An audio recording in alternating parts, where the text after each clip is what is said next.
You're listening to The Head Trash Show with me, Alexia Leachman, author of Clear Your Head Trash.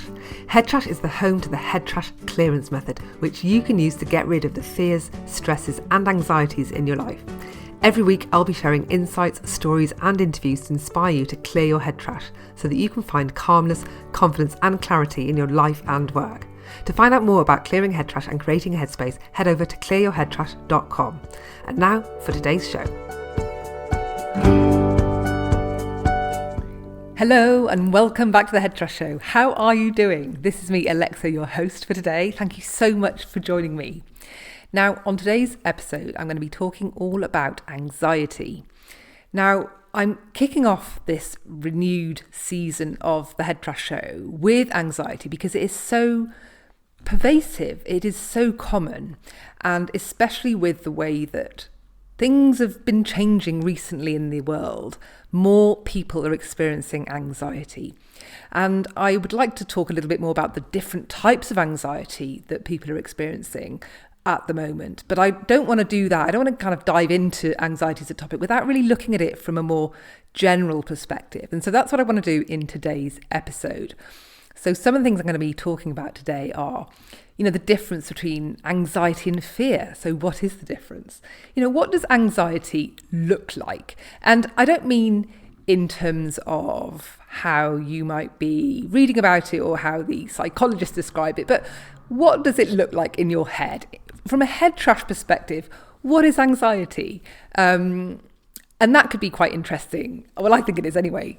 And then I also want to really talk about how we can now start dealing with it, because it's all very well suffering with something like anxiety, but what we really want to know is how can we get rid of it? So I'm going to also talk through how you can start getting rid of it as well. So doesn't that sound like a fun episode? Now, before I go on to talk about all this, I do want to talk a little bit about some of the tools and support that we've got at Head Trash to help you with your anxiety. And I'm going to be mentioning some of these as part of this conversation because it is my aim in life to help you to get rid of your head trash. And anxiety is such a huge part of lots of people's head trash, and it really can be resolved relatively quickly when given the right focus and attention. And so what I want to help you with this episode is say, hey, this is how you can go about it. Oh, but by the way, here are some things that we've got that can help you on this journey, because there's nothing worse than kind of gaining some knowledge or awareness about a problem that you've got and then being left high and dry, going, well, this is all very well. Now I know more about my painful problem, but can you still help me deal with it, get over it, fix it? Well, yes, I can help you fix it. So this is why I want to sort of elaborate a little bit more on some of the ways that we at Head Trash can help you to deal with some of this stuff. And so the main one really that I want to draw your attention to at this stage is the Clearance Club, which is this huge vault of Head Trash clearance resources. And what I mean by resources, just so I can get a little bit more specific and less vague with you, is, when it comes to using head trash clearance to get rid of your head trash, you basically need to understand what the technique is, so you can read that in my book. And you need to have your head trash clearance mantras, which is basically the script that you need for the particular piece of head trash you're getting rid of. Now, the Clearance Club is like a vault of loads and loads of scripts organized by themes and things that you're wrestling with in your life. So you've just got everything that you need there given to you. So as long as you can read and you know what you want to clear, and if you don't know, then there's inspiration, I've got some guidance and things to help you, then you're good to go. And then all you need to do then is to sort of stay motivated, stay the course and all of that good stuff. And the Clearance Club has got some really fun aspects to it, like check boxes and tick lists and progress bars and some cool things like that to help you stay motivated on your head trash clearance journey. And to be honest, I'm talking about anxiety today, and if you were to join the Clearance Club, which is a monthly subscription at the moment, then you could pretty much, there's everything you need in there to get rid of a massive chunk of your anxiety if you've got the motivation and the ability to stick to what you're doing. So I like to talk about these mental health challenges that we're having, but I also want to be able to do that in a way that means that you're able to deal with it, fix it, move on, not just be left hanging there with the thing that you're suffering with, because that's not always helpful, right? So back to today's podcast episode. Hang on. Before I do that, I need to tell you where you can go and find out about the Clearance Club, don't I? So you go to clearyourheadtrash.com/club.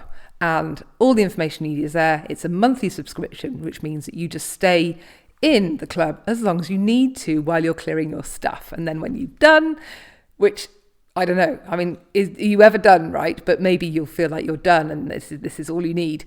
Then you just leave. So you just stay as long as you like. So there's a huge motivation there to be really effective and efficient with your clearance, because then you'll save money, right? It's a win-win-win for everybody. Okay, so back to today's episode, which is all about anxiety. So at the beginning, now I think a really good place to start is, what is anxiety? Now, this is a question I've been pondering for a while. I elaborate on this in my book, but a little definition that I've got for you here. This is by authors Kaplan and Sadock. I don't know if I've said that right, but and they say anxiety is a diffuse, unpleasant, vague sense of apprehension. That's what they say. And they often say it's often a response to an imagined, imprecise or unknown threat. So, I mean, that could be a useful starting point, really. But from the work that I do, I've found that there's a lot of confusion or lack of clarity between anxiety and fear. And we often confuse the two. We're not really sure. When I ask people what's the difference in terms of meaning, then they're not super sure. In my years of working with women in helping them to get rid of their fear of birth and pregnancy, when you really dig deeper, it's really anxiety that they're facing, and what we're really talking about is prenatal anxiety. So these words are often used interchangeably, and I think it can be useful when we think about what anxiety is to really kind of just unravel this a little bit at the beginning, because it can be useful to help us to think differently about what we're feeling. Because when we are suffering with something, you have an experience, and depending on how you label it, you can then reinforce that experience, or so you can kind of make it worse or make it better. So for example, let's say you're about to go on stage to give a talk. Maybe you're the groom at the wedding. Maybe you've been invited up at some meeting, whatever it is, you've been invited to speak in front of a lot of people. And this is something that makes you nervous. So naturally, even well-established public speakers get a little flutter of nerves before they go out. This is all very healthy. But an established and experienced speaker, they'll kind of recognise those nerves, and then they'll go, oh, this is my excitement. This is my cue to get all alert, get ready. And they'll label it in a positive way. And then they'll be off to the races. Then they'll be able to do their thing and perform brilliantly. Whereas those same fluttery butterflies in your stomach, where one person is labelling that as excitement, another person might be labelling that as fear and nerves. And then they go, oh, nerves, I'm nervous because I'm going to mess up, and da-da-da. And so then therefore it becomes because I'm scared. And they start this mental spiral that takes them into a very different direction than the person who's labelled that very same physiological feeling as excitement. So I think it's useful for us when we think about how we're feeling and what we're struggling with to be clear on what it is and to label it correctly, because just the very label, the language we use can be so important in terms of determining the rest of our emotional experience. Okay, so then I've come up with my own way of helping you to tell the difference between anxiety and fear. Now, imagine, and this might be easier for women to imagine, but imagine you're walking home in a city at dark at night, and you're worried that maybe, you can't help it, but you're worried that there's going to be some dodgy characters hanging about, that, you're worried for your safety. This is a very female experience. Maybe the guys don't experience this the same way, but I've had this so many times where you have to walk home, this is the only route you've got to go, and you're worried that there's something going to happen to you. Now, you can't see anything. You can't see that there's a dodgy person hiding behind the bus stop or whatever, but this overwhelming sense of fear comes up, and you get tense. You kind of speed up your breathing, you speed up your walking, and it's all very scary. It feels very scary. You're like, I've just got to get down this road. Now, that is all imagined, okay? So you're imagining there might be a scary person behind the bus stop, but it's all in your head. That is anxiety. It's an imagined future event. Now, the minute that the scary guy appears in front of you, steps out from hiding behind the bus stop or wherever he's been hiding, suddenly fear kicks in, because now you have a perceived threat to your life. And that's the fear response. So the difference between the two is at one point you're just having anxiety walking home, and when there's somebody that actually shows up, then that's when fear kicks in.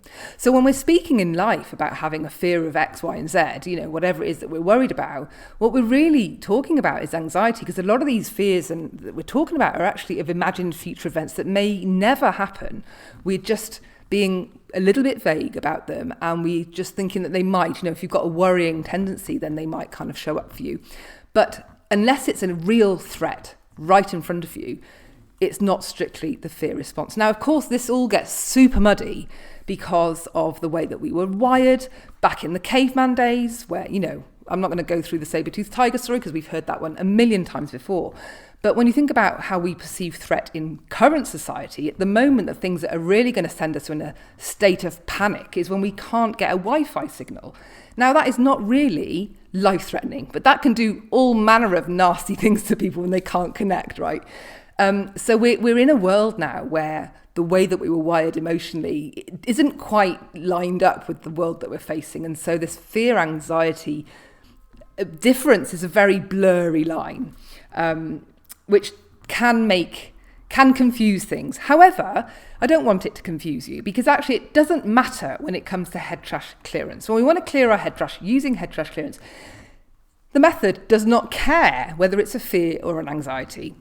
We just need to know what it is, right? We just need to know that we're scared of the dark, or we're scared of spiders, or we're scared of injections or sharks, or whatever it is that we're scared of. Scared of looking stupid, scared of sounding silly, scared of not being loved or not belonging. These are all going to be fears that we have.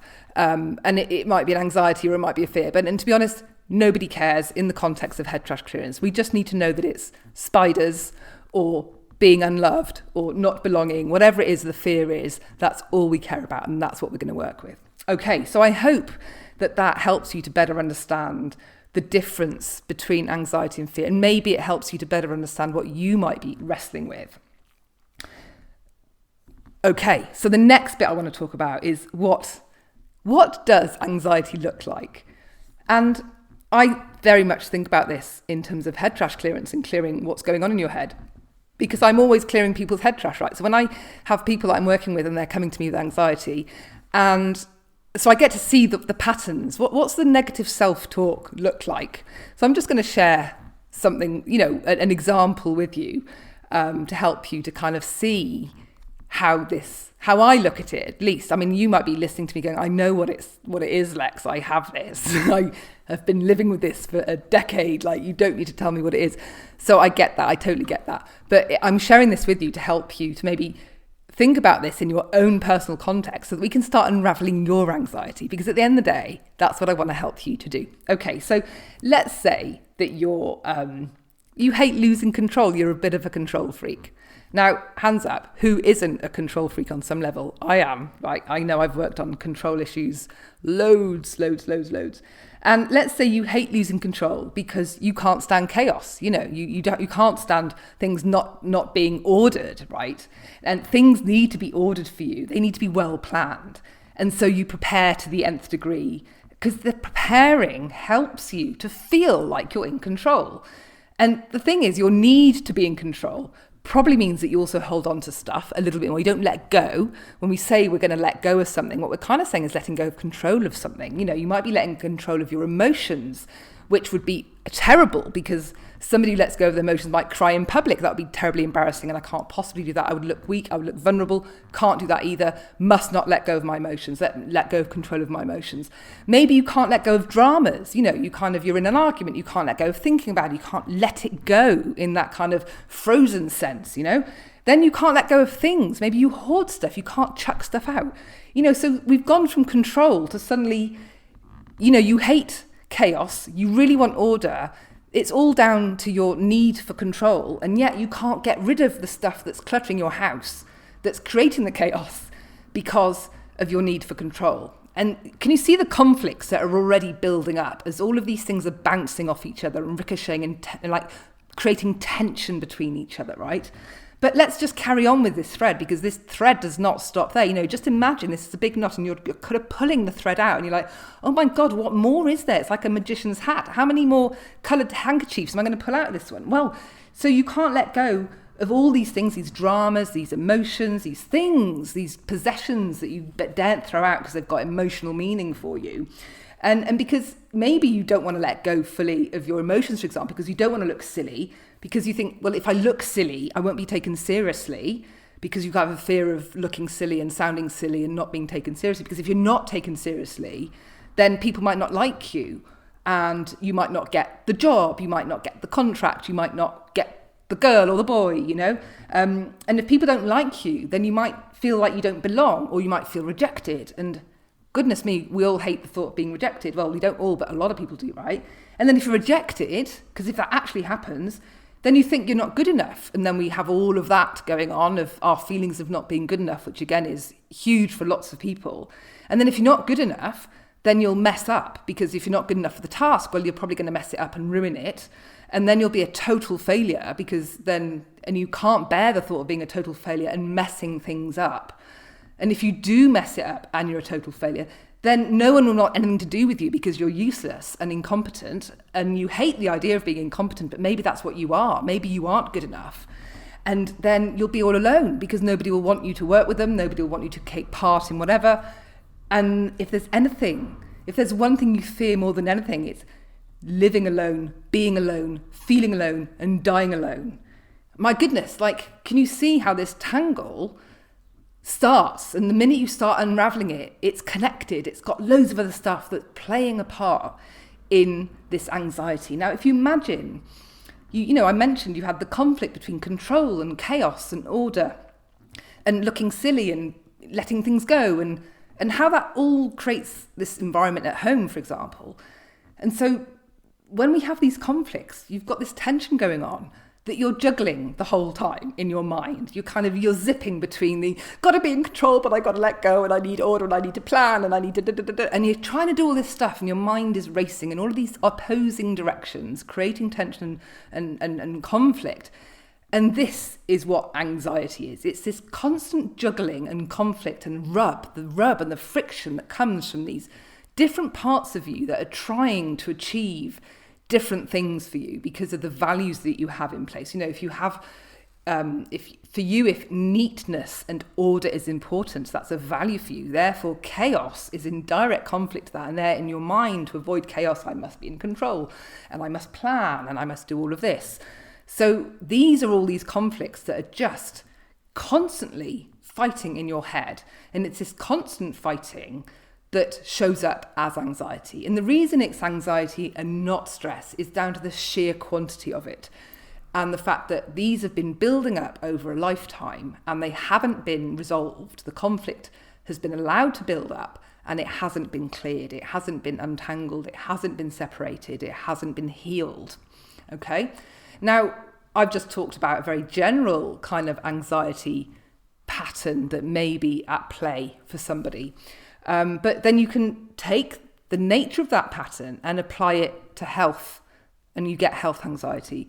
Your eating habits, the way you deal with food and drink and exercising, your relationships, parenting, your work, your business. I mean, all of these anxieties in different aspects of your life can show up. If you think about health, for example, where people have got a real fear of not recovering from something or catching a disease, and then how they might not want to be in a hospital environment, but they want to be able to get better, so they don't want to be in a hospital, they don't want to catch a disease, but they want to be looked after by the medical professionals if they are ill, and so they want to be in a hospital, but they don't want to be in a hospital. Already you have these conflicts that are coming into play.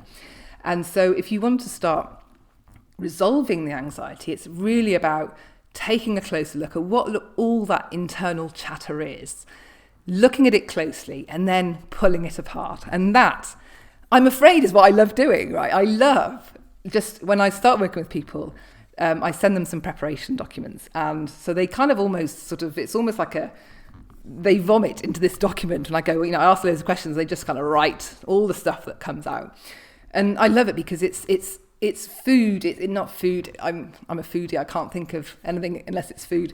But it's a real, it's good ingredients. Again, I'm on the food thing, aren't I? Isn't that hilarious? It's the beginnings of being able to unravel it all and pick out all the separating points, all the bits that we need to identify in order to clear it and get rid of it. So it's the beginnings of this clearance journey. And I love puzzles. I love murder mysteries because it's all about solving a puzzle, isn't it? Who done it? For me, clearing head trash is very much a puzzle. And everybody is different. And everybody has a lot of experience that they're bringing to their head trash, right? Their different life experiences and their different values and how they react to things. So it's all super, super interesting. Anyway, so that's what anxiety looks like. So I hope that kind of... maybe it makes sense. Maybe it helps you to better understand what's going on in your head. But the unfortunate the unfortunate thing that's going on here is there's loads of really rubbish side effects because of all of this, Now, obviously, anxiety is the most obvious symptom, but there's more that I think we need to talk about because this conflicts that I've mentioned that are in place, they're going to create all these self-sabotaging patterns. And this is the kind of stuff that will keep you stuck in these really unhelpful, repetitive patterns where you keep doing the same stuff again and it's not helping you, it's bad, and you keep doing it. And you're like, why do I keep doing this? I can't help myself. Do I really hate myself that much that I'm putting myself through this again? And this isn't these conflicts that are just keeping this stuff stuck in play for you. You're kind of stuck in this routine, this groove that you can't get out of. You'll end up procrastinating with things that you actually want to do. I mean, yes, we procrastinate on things we don't want to do, but we also procrastinate on things we really want in our lives, And the thing, when your mind is trying to hold this constant juggling, if you imagine that these were all, all those things I've just mentioned to you before, the control, the order, the planning, the not wanting to look silly, the wanting to be taken seriously, all of these things that you're trying to achieve, if you imagine they're all balls that you're juggling in the air, imagine how many things you're trying to hold up at once. That is exhausting. That is what you're doing behind the scenes all the time, this kind of juggling, like managing, holding in place, suppressing, all of that's going on, and it's exhausting. So it takes up a lot of your own energy. When I've noticed, definitely with myself, and my clients have said this to me, but the more head trash they clear, the less sleep they need because they are simply not spending as much energy juggling and holding and managing all that head trash that just takes up a ton of energy. But because you're juggling all of this stuff in your head, if you imagine that it's, let's say you are juggling these balls. Now imagine that you're juggling with 100 balls in your mind. Like, can you imagine trying to look through a cloud of 100 balls that are all juggling up and down and, going crazy? You wouldn't be able to see a thing, right? You would not see a thing. And that means it's really hard to get clear on your thoughts and your ideas and your desires because you're just not sure what to do because you can't see through the fog. You can't tell what needs to happen. You can't connect to your intuition. You can't connect to your heart space and make a clear decision as to, do I really want this? Do I not want this? I see this a lot with the women that have come to me over the years around the pregnancy journey where they have not been able to make a decision whether or not they want kids or not because their fear and anxiety is so great that they simply they don't know if they can trust their judgment because it's just so fuzzy.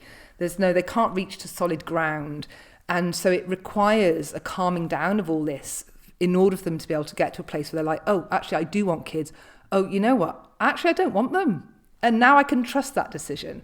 So by clearing your head trash and therefore clearing this fog in your mind enables you to, make decisions much more quickly, decisions that you can trust. You've got clarity. And this means that your productivity and your effectiveness will go up because while you're anxious, your productivity and effectiveness will suck big time, right? You will, in the workplace, we know that people who are anxious in the workplace will lose between anything from 2 to 5 hours a week just from being anxious. So that might be the procrastination, the staring out the window, the being overwhelmed by the to-do list, whatever it is, it has a real impact at work. And I'm going to be talking a lot more about work because I'm developing some workplace wellness programs, which is very exciting. So if you're in an organization and you want some head trash clearance for your teams, then don't go far because some stuff is cooking. Anyway, back to the side effects of anxiety. Now, obviously, if you've got all this stuff that you're juggling in your head, then this means that you probably struggle with sleep, right? So your sleeping is rubbish. Maybe you can't fall asleep. Maybe it's very bad quality sleep. So you keep waking up in the middle of the night with stuff that's keeping you up. You can't think. You just have things that are worrying you. So then you can't get a decent night's sleep, which is pretty bad. So you wake up knackered. So not only are you exhausted because you're juggling all of this mental energy, is spending time juggling all this stuff, but now you're not sleeping. So you've got like a bad night's sleep on top of already being tired from spending so much energy on this stuff. And so, you get to work the next day, whatever you're doing, and then you're going to be hitting the caffeine and the sugary snacks just to kind of power you through. So obviously loads of caffeine and sugary snacks are not going to be great. You're going to be getting all the crashes from the caffeine and the sugar that are going to really make things a lot harder for you to cope with. And then, when you think about you're going to face another night when you get back home. So to avoid facing all that again, you're going to think, I really need to fall asleep. I'm going to have a few drinks tonight just so I can get to sleep. I might do some recreational drugs or take some sleeping tablets. And then next thing you're taking medication to help you manage your anxiety. And then that can become addictive. So this pattern of anxiety that if you don't kind of rein it in could become a slippery slope very, very quickly. Now, I'm not saying that to scare you. I'm just saying that that's how it is.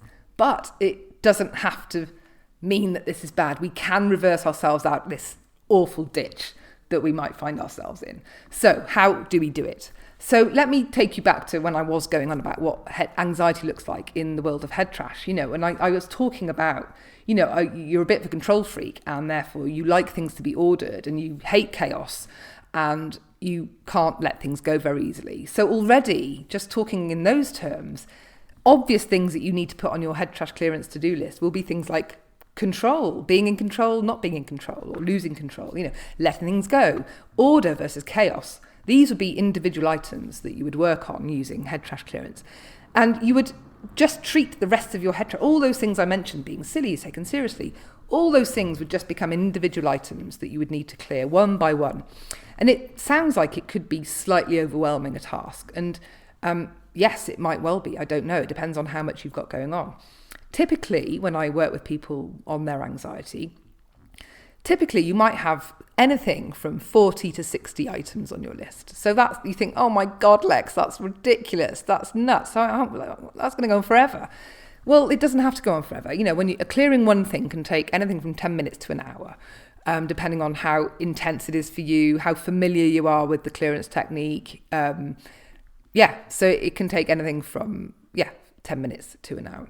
But that means that, you could be reducing your anxiety significantly within 2 to 3 months. And I mean significantly with a real good effort. And so when I'm going to mention the Clearance Club now, because if you remember the Clearance Club, for example, you could join. There's over 100 clearances in there already, and I'm adding more all the time. So you could be, making amazing headway in clearing your head trash with everything you need in the Clearance Club. There are loads of popular conflicts. Isn't that funny? Popular conflicts. So, the control theme is in there.